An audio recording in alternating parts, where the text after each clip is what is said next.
right, good afternoon. I am literally straight off the practice field today, so we're on a slightly later schedule this week, just due to school not being in session. So happy Thanksgiving to everybody, and really good win for us on Saturday versus Cincinnati. Finished up home slate 5-1. I thought we controlled the game on both line of scrimmages. I thought that's where we won it. Really happy for all those guys that walked on Saturday, played their final home game.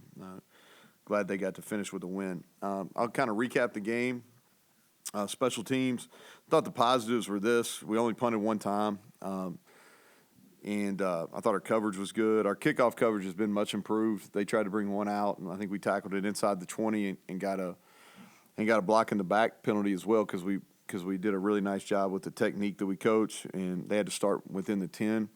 Our field goal protection was good. Field goal block, we got really good push. Thought we should have blocked one. Special teams-wise, Ollie's got to keep that punt out of the end zone.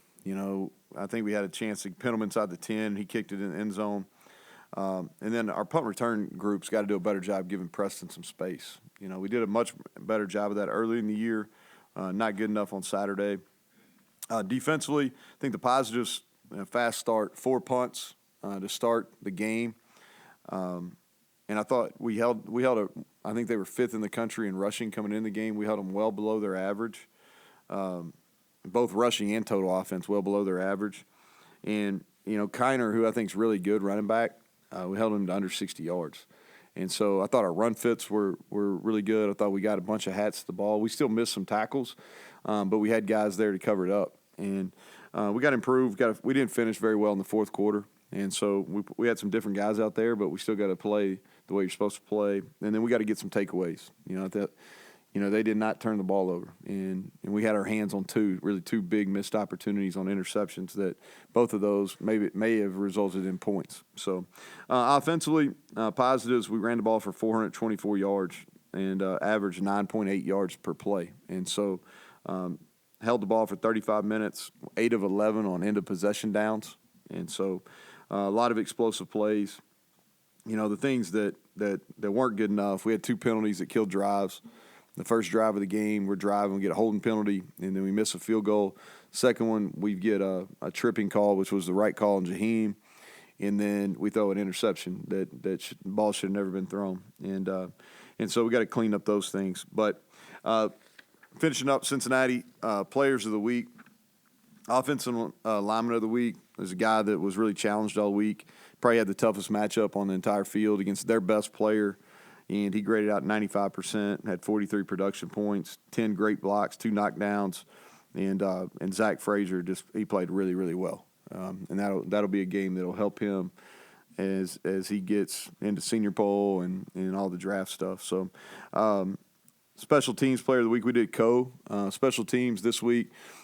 We really didn't do anything that would necessarily change the game, but we didn't do anything that hurt us. But 2 guys that over the course of the last few weeks have done a nice job. First one is Day Hawkins. He's really disruptive on our punt block team in the middle, and then he's on our kickoff team. He's 270-some pounds running down on kickoff and does a nice job there. And then E.J. Horton, who's been a gunner on our punt team and running down on kickoff. He's first one down on kickoff, first one down on punt, doing a really nice job in those coverage areas. Our defensive player of the week, playing his last home game, Lee Koba had 10 tackles, a sack, a quarterback hurry, and really played a great fundamental game, his best fundamental game that he's had. Offensive player of the week, two obvious pick choices, didn't want to choose between, but Jaheim had 21 rushes, 210 yards, a touchdown, a reception for a touchdown of 75 yards, just a kind of a huge game for him. And that's been coming. He's been really productive here in the last month of the season.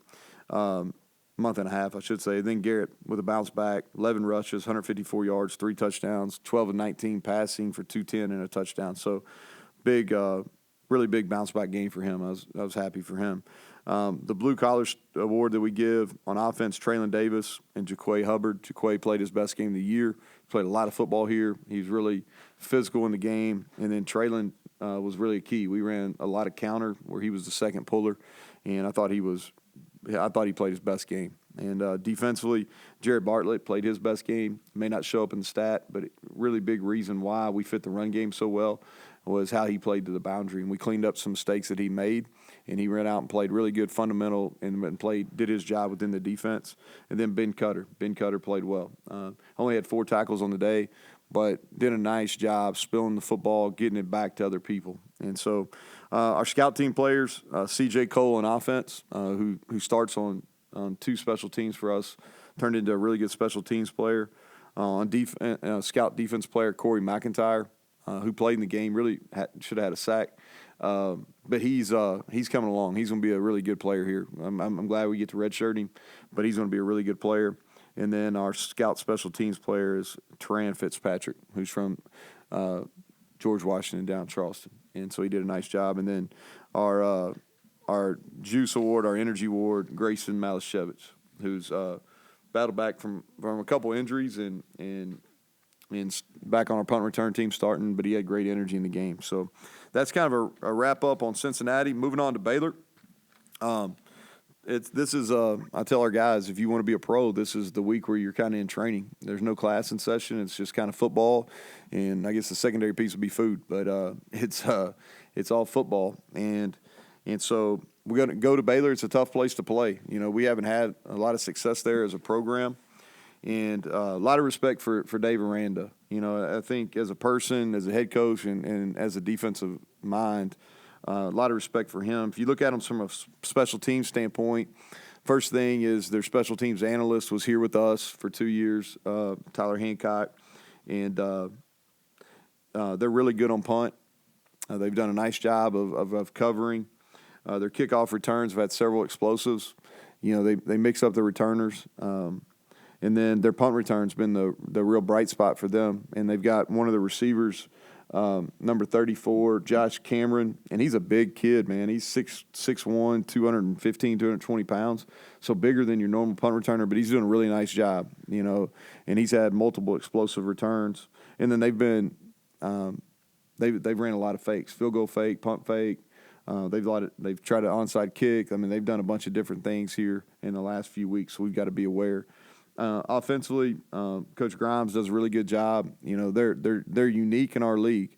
Probably them and Iowa State are the most similar, but a lot of 12 personnel. They even get into some 13 personnel with 3 tight ends. Their tight ends have a multitude of skills. They do a lot of shifts and motions, and so I think alignment will be the key, the real critical point for us. And they've got a good wide receiver crew. You know, talked about the Cameron kid, number 34.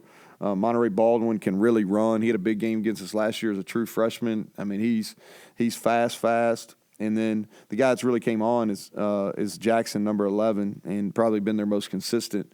And he can run, downfield threat. They've done a really nice job of passing the ball up toward the top of every passing stat in our league. And then they got 2 good running backs. You know, the Reese is really fast. He hurt us last year. Then they got the Dominic Richardson that transferred from Oklahoma State, and he's a really tough, hard, physical runner. Defensively, like I said, a lot of respect for Dave. He's done it for a long time. We've played at multiple places. Their DC and I work together at Kentucky. Matt Pallage, he's a really good football mind. For me, it starts with their D-line. They're extremely well coached. They got great size and length. They rotate a bunch of guys in there. They can rush the passer.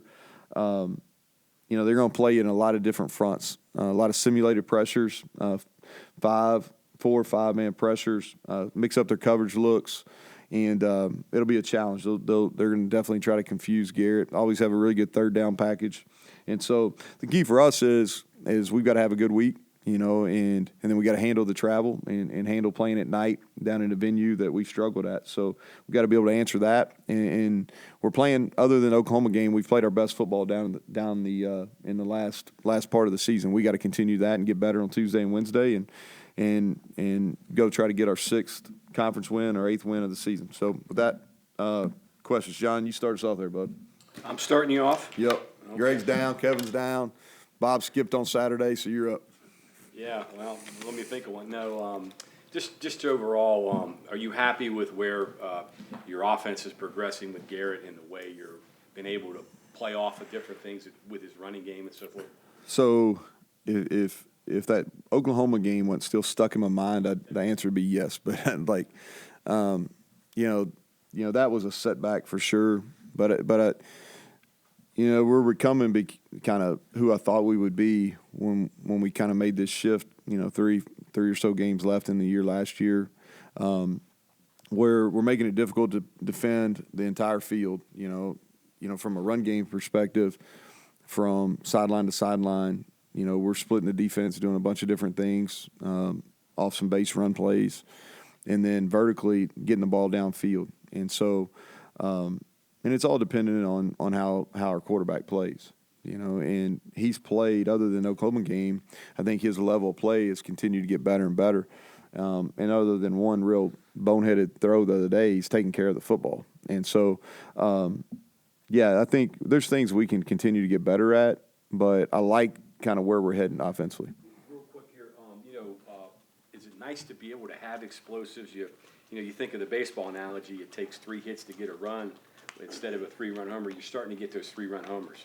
Yeah, well, we have, and early in the year we were having these drives. It just took forever. Well, it's good for time of possession. Our defense isn't playing a whole lot, but it's hard because one negative play knocks you out, and so we feel like we've got some guys that can make explosive plays. Garrett is got by far the most, but Jaheim, CJ, and then Devin has shown the ability. Cole's shown the ability, but our young wideouts, those are the guys that I'm kind of excited about here as we finish up season heading into bowl prep. Traylon Ray, Hudson, Rodney, Preston's been really consistent, but I'm excited to see those young guys and how they finish up in the next 2 games. 10 years ago, would you have thought you'd have coached a team that rushed for 424 yards? And have you changed, or has football changed, or what's changed? Yeah, I laugh because a guy that coached me sent me a text the other day and said he was just laughing, because early on, we were, when I started doing this back in calling plays back in 2008, we had a really good run there. We were top 5 in passing for several years, and now to kind of flip it, we had a really good rushing year at Troy. My last year there too. Our starting quarterback got hurt, and we were a predominant run team. But it is. It's been kind of a 180. I think this is what this is best for this team. I think that and history's proven this too. Here is the most effective way to win is with a dual threat quarterback, and so. I think that, and the game's changed too. I think there's some changes in the game that that have pushed us to this point too. But if you asked me 10 years ago if we were, going to be 4th in the country in rushing, I wouldn't have probably didn't have the vision for that. But we've recruited well on the offensive line. Our quarterback is a game changer, and we've got multiple running backs that can play, and our tight ends have done a nice job. So, I think the pieces we have in place right now is we're utilizing them in the best way. To Bob's point, though, it matches the climate that you could encounter here too, right? Yeah, it's I think the climate is a factor. I think that taking advantage of the people that are drivable from a recruiting standpoint too. I think that's a factor as well. You mentioned it. Is it just coincidence that the really good West Virginia quarterbacks, Major, Pat, are dual threat? I mean, Skylar Howard even. Is it just coincidence? Yeah, I don't know. I mean, there's been some good passers too. Some, whether Geno or Bolger or Hostetler. I mean, there's been a little bit of both. But I think that, I think the dual threat. This is to me kind of where I landed on this. Last December is really kind of, if you go back and you look, it gives you a chance. Like, you don't have to be perfect. Sometimes if you have a passing quarterback and you're playing somebody that's more talented than you got to be really perfect, or you got to do some things that are non-traditional as far as rub routes, different ways to protect the passer, things like that. Where if you have a dual threat, you don't have to be as perfect, and so that's kind of where we ended on it. So CJ, we took him out early in the third. He will not practice today. He didn't practice today. He won't practice tomorrow. We'll get him going Wednesday. Use Doug in the same, give them a little bit more time to come back. I think both will end up being ready to go. I'll know more after Wednesday's practice, but I feel like both will probably be ready. We won't play either unless they can be close to 100. CJ warmed up well, so we gave him a few carries, but as it cooled off, he kind of got stiff, so we took him out. And then defensively, just trying to think, anybody in particular? Those are kind of the two. So Yates came out early in the game. He's going through a protocol. I think, I'm hopeful he'll be back. We'll see how the next 2 days go. You talked a couple weeks ago about the ball hawk rate stat and the aggressiveness and actually leading the country in that, but that it also shows you're missing turnovers. And then that was something you brought up as an issue in this past game despite the win. How would you evaluate that since that stat was put out there? Yeah. And then is there something you can do to try to change that? Or? Well, I think it just goes back to you got to catch the ball. And this is going to be overly simplistic, but two things. And while we're dropping interceptions, we're leaving our feet, which means we're jumping on balls that you don't need to jump for. And when you do that, anytime you leave your feet, your level of vision changes. And so if you're not a natural ball catcher, it makes it even more difficult. And so the other thing is our hands are apart, which is very elementary, but if your hands are apart, you got less chance. And so you got to if it's above your waist, you got to get your pointing fingers together. If it's below your waist, you put your pinkies together. And Dax and I work on it pretty standard. And those are really the reasons why we're missing those opportunities. And so has changed? Probably not. We dropped 2. We continue to work ball drills every single day in the secondary. But you got to be able to execute those fundamentals in a game situation. What have you seen out of Chapin? Because I've seen him up here last year. Yeah, I think the kid's really tough. He's got hit quite a bit this year, and he steps up in the pocket. I thought they dropped some passes in the first half versus TCU, but I thought he was really on. He had a couple balls on post balls that he hit guys in stride. He gets the ball out fast. You can tell he has really good control of what they do. I like his skill set. I really do. He's a good athlete. He can run. He probably hasn't gotten, because what their record is, he probably hasn't got talked about as much. But the kid can play. He can spin the ball. You had those 3 first plays all go to the true freshman, and it seems like that was by design. What about those 3 guys just add something else to this offense, especially as they continue to develop into November? Yeah, so I think they're guys that came in. Jaheim got here early, and so he was a little further ahead. They're all 3 really good friends, which is coincidental, but they're all good friends. I think they all got high talent, and they've worked and bought in. And so Rodney is a guy that multiple sport athlete. He's got to continue to get stronger. This offseason is going to be big for him. He knows that, and continue to work on his craft running routes. He hasn't had to do it a whole lot, but he's shown the ability that he can make plays with the ball in his hands. He can break tackles. He's really elusive, and when he learns and understands route running and he gets stronger, I think he's got a chance to be special. Traylon Ray's really come on. I say this every time we talk about him. He didn't get here until end of June, right? So he hadn't been in college very long. And so he's going to get – I think this offseason, like when we get into spring ball, he's going to be a really different guy as far as how he'll probably put on 10 pounds and he's going to get faster.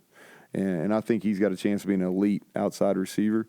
And then Jaheim, it's starting to come together for him. And, he's not real tall, but he's strong. And he's compact, and he breaks tackles, and he's really shifty. And I think the offseason, what it's going to do for him is going to give him straight line speed. He's not slow right now, but I think he's even going to get faster. One more about the dual threat quarterback. Is that going to change your philosophy, or have you thought about that, about how you're going to recruit kids in the future to fit what you're doing right now? Yeah, it has. If you look at who we have committed, both of those guys are dual threat guys, and that's that. We're going to continue to stay with that. Improvements in season on offense? say you're doing your stuff better, or are you doing just better stuff? Just seems like you have more like bells and whistles, like noticeable plays that seem Yeah. to work.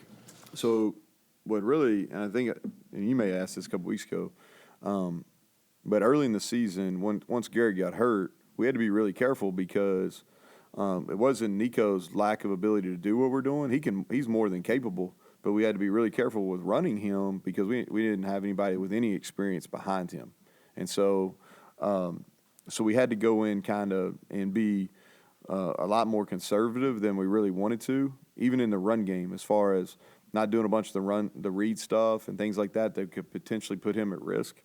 And then I think as we've kind of moved through the season, is our comfortability with what Garrett can and can't do, and an understanding of what he sees in the run game, and also I think that our running backs have made significant improvement, and you can look at yards per carry for each of the guys that's playing. I don't think our blocking's necessarily changed. I feel like we've blocked at a high level all year. Our tight end play's probably been better right at the point of contact. But we've blocked really well all year. What we're doing a better job of at running back is our paths on our to get to the line of scrimmage are better. We're doing a better job setting up our blocks, and then we're breaking tackles.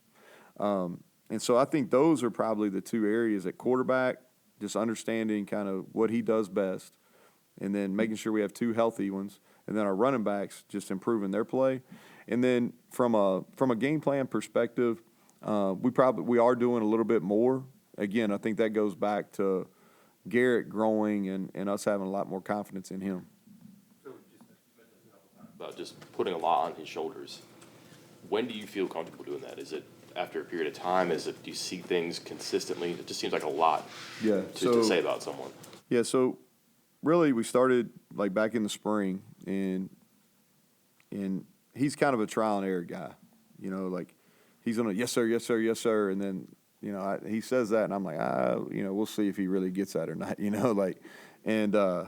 And so you trial and error a little bit in spring, and then you do the same thing kind of in your OTAs in the summer and then in fall camp.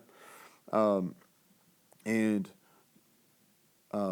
of cautious in the Penn State game because I wanted to make sure that he had a level of success because, in that environment versus that defense in the first game of the season, could have done some real harm. Could have set him back confident level. And then we were getting ready to kind of break wide open and kind of do what we've been doing against Pitt when he got hurt. And I thought, he had kind of he had the Penn State game, had confidence coming out there. He practiced really well for 2 weeks. He threw those deep balls really well versus Duquesne, after the lightning break. And so his confidence was really coming along, and then the injury hit. And then after TCU, once I felt like, okay, he's healthy, he can run, that's kind of when we were like, okay, hey, we're going to go, we're going to win games because of him. Yes, I was kind of just going to clarify that his health and ability almost in, not to say the early season was in any way treated like an NFL preseason, but he needed games under his belt to kind of get that progression. That was what allowed you to be even more aggressive as a play caller? Well, no, I think we wanted to make sure that he had a really good understanding of what we were trying to do. I think that we were careful in the Penn State game because that could have been a real detrimental game to his confidence level because how good they were and in that environment. But he played well. And he missed a couple throws, but he played well. And then he hit those, threw for a bunch of yards versus Duquesne. And then after the injury, so going back to that TCU week, he didn't practice all week till Thursday, and so he goes out and plays, and played pretty well for not practicing. And I think for him, he was like, okay, I'm back. My ankle's fine, and I can do this. And he made some wild runs and a couple wild throws. Like if you remember that touchdown run he had versus TCU where he just pulled down and scrambled, that was by far like 4 or 5, almost a full 4 miles per hour faster than he'd ran in like 2.5 weeks. And so that was a wild run. And if you remember, we had a 2-minute drill right before the half, and it was one of those deals. We had like 30 seconds to go, And we could have just taken a knee, and I was like, and I told the guys on the headset, I was like, listen, we're gonna go try to score here. Let's see what he's got. And he threw a BB on a dig and set up a field goal. He had he had a scramble, and then he threw that dig and set up a field goal that we made, but then it was taken away because Malone jumped off sides. But really from that point forward, I was like, okay, all right, he's ready. Let's go do this. Real quick, Penn State game, you went inside and turned the noise up. Do you go inside and turn the heat up this week? Yeah, I haven't looked at the weather yet, John. Like, it's probably going to be warmer there than it is here. But you know, it's we practice inside today just because we're trying to keep them, minimal running. It's easier to kind of manage workloads inside. But if it's going to be warm there, we've done that before. We did that when we went out to Arizona for the bowl game, and we'll do that. This is more an NFL thing, but is this like a trap game scenario for you guys? The team with a bad record, and you don't want to overlook them at the end of the year. Yeah, I'm not sure we need to be overlooking anybody. I think to me it's just about finishing. This is got a singular focus this week. Only game. There's not any school stuff to worry about. And they've really dominated us down there. Not just I think 1-4 as a program down there, and we went down there in rules last year and had a chance to beat them, and they beat us right at the end of the game, and they had a really good team, and then they smoked us down there in 21. And so, we understand it's a tough place to play. You got to stay about an hour away, and so there's some things that we got to handle from a travel standpoint that are a little unique. But for me, it's just for us, we got to continue to play well, and that's what kind of is that Oklahoma game's in my crawl. Not that we lost, but we just didn't play very well. And so for me, it's about playing good football, and that's really what the push is this week, to go play good football. Because this team is driven by either inexperienced or younger players, even though you do have some veterans. Do you have to have any conversation about, like, a lot of bowl projections are out there, certainly that you clinched being in something and kind of put that away? Because so what we talk about is really, there's a season for everything, right? There's a season when people are going to worry about NIL, and there's a season where they're going to worry about transferring, and there's a season where they're going to worry about bowl. Well, we're in the season of we have one game a week. We're in the regular season, and we have to have a singular focus on this week and simply playing our best. And, we didn't handle our last road trip very well, and so that's kind of an extra incentive there. But that's all we're talking. We're not getting very carried away with it. Mike, you had a question? Yeah. You only had 12 guys walk. I know that's not like a complete list, but that's a small number, I think. And then I know you said that you weren't sure, but like Zach's one that are there any others that are like you're sure about that they're gone, or is it that wide open? No, I think that, a lot of those guys are expired eligibility that walked.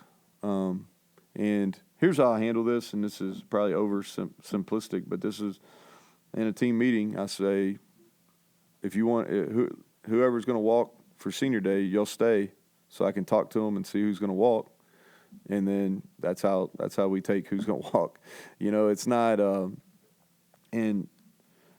few years ago, I kind of made a big deal and you learn, you make mistakes and you learn. I kind of made a big deal about who was going to walk and who wasn't, and that was going to mean if you were coming back or not.